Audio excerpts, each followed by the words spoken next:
A'udzubillahi minasyaitonirrajim. Mulingkod lang siya ko kay murag mo nagbata na, bumata na. Okay. Bismillahirrahmanirrahim. Innal hamdalillahi nahmaduhu wa nasta'inuhu wa nastaghfiruhu wa na'udzu billahi min shururi anfusina wa min sayyiati a'malina. Asyhadu an la ilaha illallah wahdahu la syarika lah wa asyhadu anna Muhammadan abduhu wa rasuluhu wa rabbi israh li sadri wa yassir li amri wahlul 'uqdatam min lisani yafqahu qawli wa ba'd. Alhamdulillah kung pwede lang ay wala na tayong idadagdag sa mga naunang nagsalita dahil natalakay nila lahat. Kung tayo ay pinakinggan natin at ginamit natin ang pagkakataon na yun, kung sa man to sabi siya, higayon. Mauto ang higayon lang na dili, sana maulit-uli ang higayon na ito, pagkakataon na ito. Pero alhamdulillah kahit kaunti ay idadagdag ko kasi ang oras natin ang mahalaga. Tayo po ay napakalaking pagkakataon ng gabing ito kung ginamit natin ang ating mga talino. Dahil lahat po tayo ay may kaligtasan, may kaluwasan. Individually, lahat po ay may kaligtasan. Ano ang kaligtasan na tinutukoy ko? Yung talino na ipinagkaloob sa iyo ng Allah, pairalin mo, maliligtas ka. So, kailangan, ang daming religion. Sa Buddhista, lahat, marami. Pero, ang kondisyon, lahat yan ay nagsasabi na kami po ang totoo, lahat. Pero, ang kondisyon, sasambay natin ang Allah sa tamang pamamaraan ng pagsamba. Yun ang kondisyon. Kasi hindi lahat ng religion ay maliligtas. Di ba nabanggit natin ito ngayon ng pambungat na salita ko, na lahat po tayo ay may kaligtasan. Ang kaligtasan na tinutukoy ko ay yung talino na ipinagkaloob sa iyo ng Allah, gamitin mo, maliligtas ka. Ngayon kung ikaw ay ibang sikta o Kristiyano o ano man dyan, pag hindi mo sinamba ang Allah na tagapaglikha ng langit at lupa, sa kondisyon na tamang pamamaraan ng pagsamba, hindi ka maliligtas. Sambahin mo siya sa tamang pamamaraan ng pagsamba. Kaya ang mga Muslim ay nasa tama. Sasabihin ng mga ibang sikta, bakit hindi kami ba tama? So bakit tama ang Muslim? Dahil ang mga Muslim, ang pagsamba sa Allah na tama ay ang pinagkatiwalaan niya ay hindi yung mga madre o padre o anuman dyan, kundi ang mga propeta na pinili niya mula Adan up to Jesus Christ and Muhammad. Yun lang ang tamang, kung paano nila sinamba ang Allah, yun ang tamang pamamaraan ng pagsamba sa Allah. Kung paano sinamba ni Yesu Kristo, nabanggit din ng mga kaibigan natin, sa Matthew 29:39, si Yesu Kristo ay sumamba sa Diyos at nagpatira pa. Ang ibig sabihin, pati ang pagdarasal ng mga Muslim ay may patunay sa Biblia. Nabanggit kanina nung mga ating mga brother, kung pinairal natin ang ating talino para maligtas tayo. Sa ngayong gabing ito, pagkakataon na ito, kung hindi natin pinakinggan yung mga paliwanag nila, useless. Dahil lahat po tayo ay nakapila sa tunay na destination. Ano ang tunay na destination? Yung libingan o di kaya kamatayan. Yan lang. Maging mayaman ka, o pulubi ka, o attorney ka, o engineer ka, o ano man. Lahat tayo ay nakapila dyan. Hindi natin alam bukas kung anong mangyayari. La tadri nafsun mada taksibu gada. Walang nakakatiyak kung anong mangyayari bukas. Wala tadri nafsun bi ay ardin tamut. Hindi alam ng tao kung saan siya mararatnan ng kamatayan sa ibabaw ng lupa. Kung ikaw ay nakatakda, ay mag-i-exit sa mundong ito sa pamamagitan ng gulong ng sasakyan, no choice, yun ang mangyayari sa iyo. Kung ikaw ay babawian ng buhay na doon ka mag-exit sa Amerika, no choice, pupunta ka ng Amerika. Katulad nung naikwento ko na kaibigan ko na nagtatrabaho sa Aramco, Saudi Aramco Refinery, malaking sweldo, nag-resign siya, hanggang sa nung nawala yung pira niya na milyon, pumunta ng Amerika, hindi pa siya nakapagtrabaho, naabutan ng kamatayan, doon namatay sa Amerika. Pero galing siya ng Saudi Arabia, hindi siya nakapag-Muslim. So ito lang mga kapatid, hindi na natin paramihin yung mga ano man dyan. Kung may mga Kristiyano man, ito po ay parang ihahatid namin sa inyo yung nakapataw sa balikat namin, na kapag hindi namin ginawaan ng paraan ay parating sa inyo, kami ay mananagot sa kabilang buhay. Yan ay katrupa ko yan, kaklasmate ko yan, kapitbahay ko yan, pero wala namang natalakay sa akin na katotohanan, yung Islam. Maaring ikatwiran kanya, sabi niya, hindi pwede pumasok ng paraiso. Kasama ko yan sa imperno dahil kapitbahay ko, wala naman siyang sinabi sa akin. So sinabi ng Propeta Muhammad sallallahu alaihi wasallam, it is religious obligation to each and every Muslim to respect non-Muslim. Sa pilitan na ipinag-uutos sa lahat ng Muslim na irespeto ang mga hindi Muslim. Ibig sabihin ng sa pilitan, magkakasala ka pag hindi mo ginawa. Nakita natin yung ano pa itong mga tanda.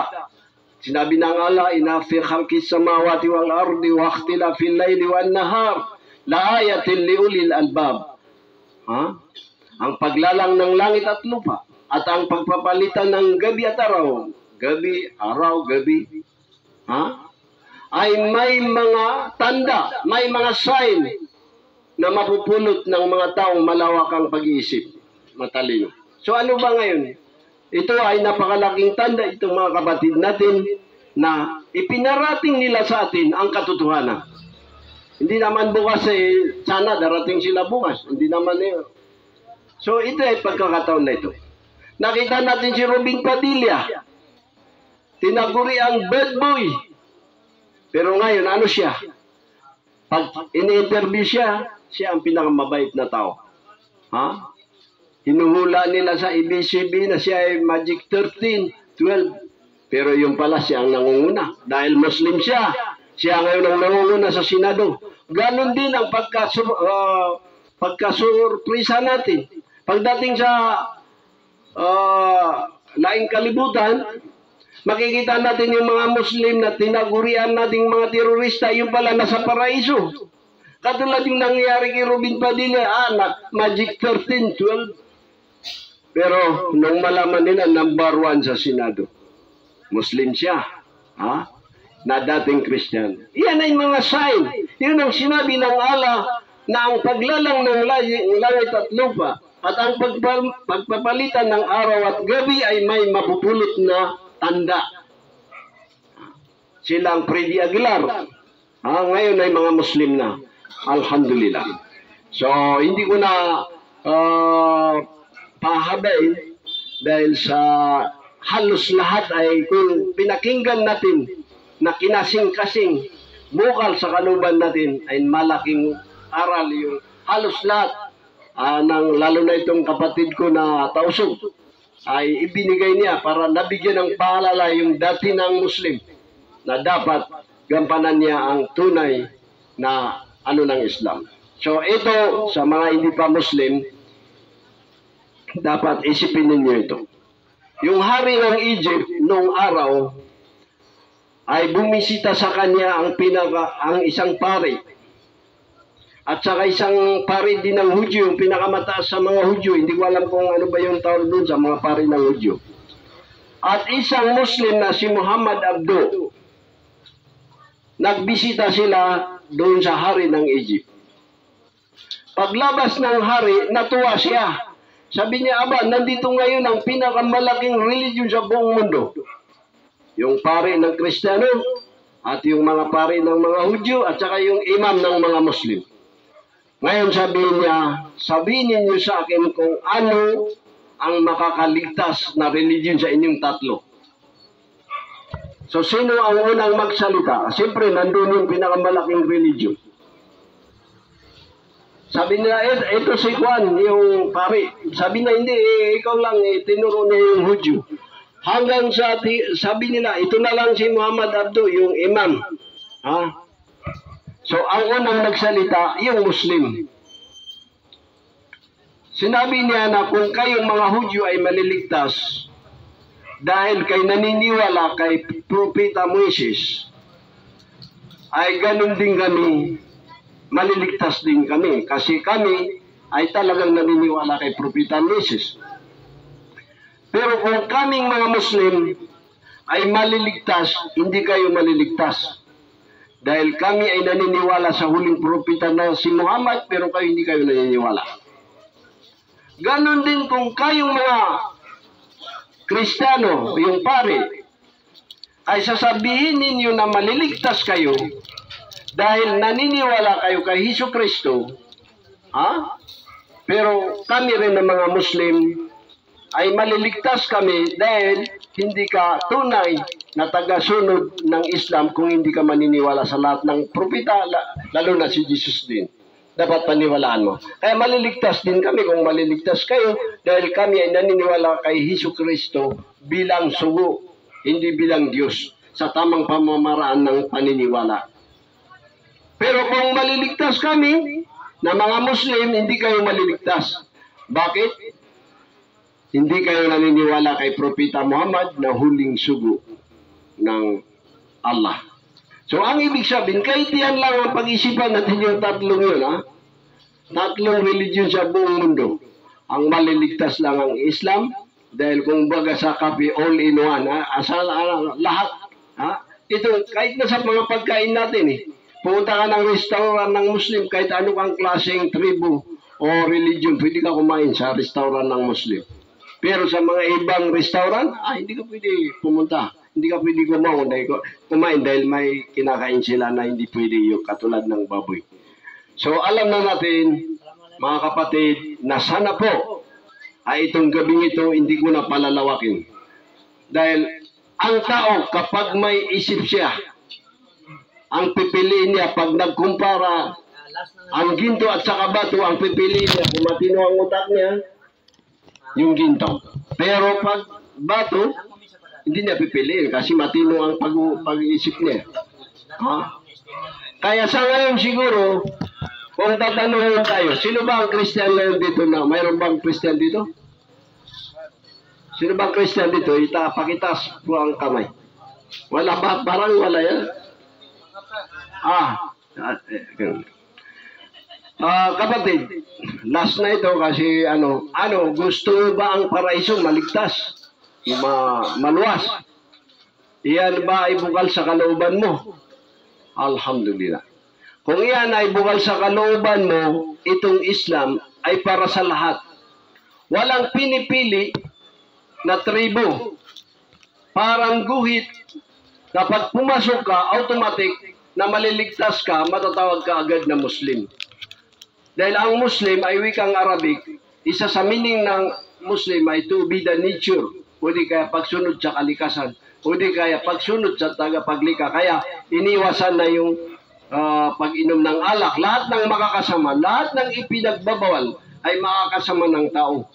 Pati ang baboy, alam ng mga kabatid natin, nasa Leviticus 11, Kapitulo 8, no? Deuteronomy 14, Kapitulo 8, dalawang bisis binanggit ang baboy na hindi pwede kainin.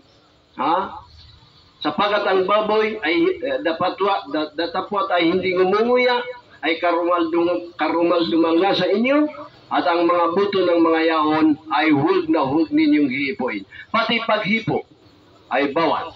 So, alhamdulillah, kung yan ay bukal sa kalooban mo, ang Islam ay walang bayad.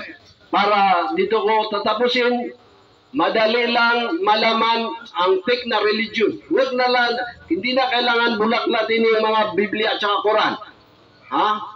Any religion in this world, anumang religion sa ibabaw ng mundo na may bayad, kahit walang bayad, ay dadaanin pa sa donation. Fake yun. Ang nagmamayari, may bulsa, may pitaka, may bank account. Tama ba? Pero itong Islam, walang bayad. Kahit ngayon, Brad, kung gusto mong maligtas, ngayon din, pwede ka matawag na Muslim. Kung gusto mo na maligtas. Gusto mo na maligtas talaga. So, pwede mo bagitin. Isang salita lang. Isang salita ay maliligtas ka, tapos pag-aralan mo. Ito na pagkakataon mo. Kahit na anong mangyari, at least one. sambahin ang Allah na tagapagligaya. Ano bro? Punta ka dito bro. Masya Allah. Ikaw, pwede ka rin mo, gusto mong maligtas. Sama na mo. Masya Allah. Ito ang binigyan ng ng ating kapatid. Allahu Akbar. Sige bro, ito yung babanggitin natin. Umalun ka lang. Yan mo yung sasabihin ko sa wikang Arabic, pwede rin nila bigyan ng kahulugan sa Binisaya na lang o Tagalog. Tagalog na lang, okay. Idaan mo na sa... So ngayon banggitin mo ito, bibigyan natin ng kahulugan. Asyhadu la ilaha illallah wa asyhadu anna Muhammad Rasulullah. Takbir! Ibig sabihin yun, ako ay naniniwala na walang Diyos na karapat-dapat sambahin. Walang Diyos na dapat sambahin maliban sa Allah. At ako'y naniniwala na si Muhammad ay kanyang alipin at huling sugo. Yun lang kapatid, walang bayad, libre, within minutes, ligtas ka na. Tapos gano'n mo ito. Kapatid ka, magkakapatid na tayo.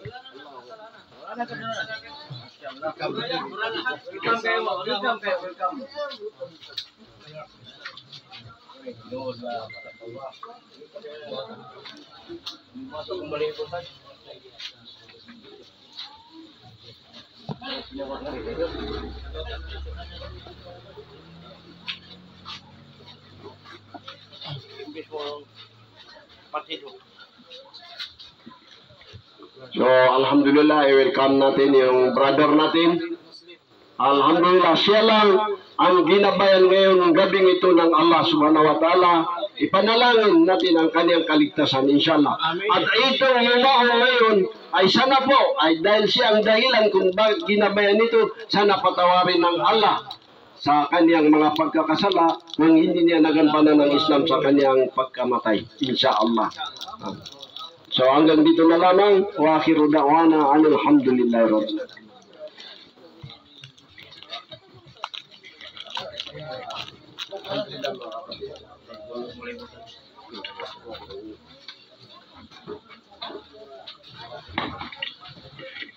Maraming salamat, Taj. Nakapanindig pala ibo ang naganap ng gabi na. Gusto na ko, nagkaking salamat sa inyong pag-invite sa mga Taj. Taj, o gamayng mensahe, Taj, para sa magduwas ni Kwan, si Ustad Zaharad. Kaso sa pasuryahan si nag-invite sa tuwa ko si Ustad Kiram. Pasalamat ako sa mga sa pag-invite, pag-imbita sa mga bisag dayo kami, ulan-ulan pa. Alhamdulillah, napalayon ta niya, nakanakop ta karon og isa ka espiritu gigabayan sa Allah subhanahu wa ta'ala. Kaya sa Quran, kung sino man ang nagabayan, walang makapagliligaw sa kanya.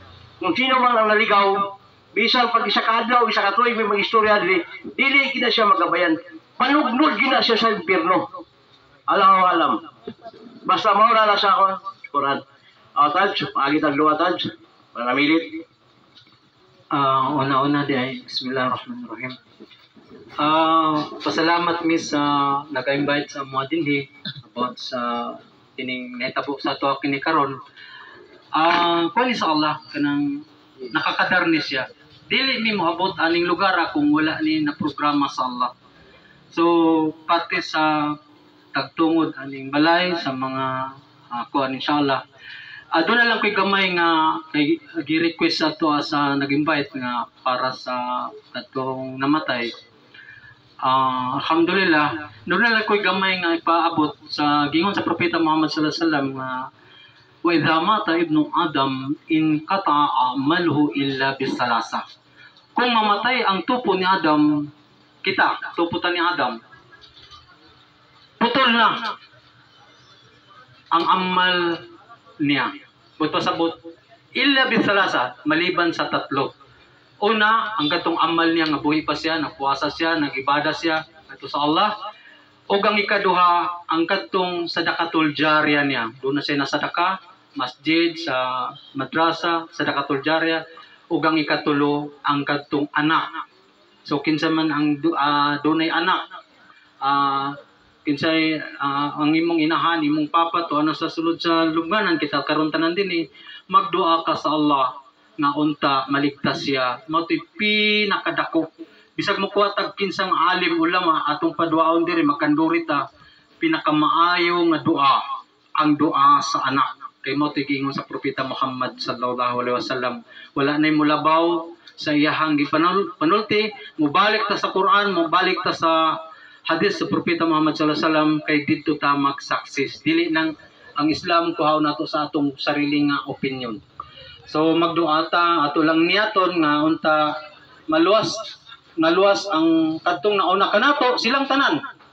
Atong mga kanunuhan bisag gikan pa sa tupo ni Adam hantod sa tanan karon nga unta maluwas ta sa siksa sa kubur, siksa sa narkal jahannam. Amin ya rabbal alamin. Amin ya rabbal alamin. Allahumma balligh lana fi Ramadan. Rabbana atina fid dunya hasanatan wa fil akhirati hasanatan wa qina adzaban nar. Wa qina adzaban nar. Wa qina adzaban nar. Rabbana innana sami'na munadiyan yunadi lil iman an aminu bi rabbikum fa amanna. Rabbana faghfir lana dhunubana wa kaffir 'anna sayi'atina wa tawaffana ma'al abrar. Rabbana 'alaika tawakkalna wa 'alaika anabna wa 'alaikal masir. Rabbana la tu'akhizna in nasina aw akhtana. Rabbana wa la tahmil 'alaina isran kama hamaltahu 'alal ladzina min qablina. Rabbana wa la tuhammilna ma la taqata lana bih. Wa'fu 'anna waghfir lana warhamna anta maulana fansurna 'alal qaumil kafirin. Subhana rabbika rabbil izzati amma yasifun wa salamul mursalin walhamdulillahi rabbil alamin.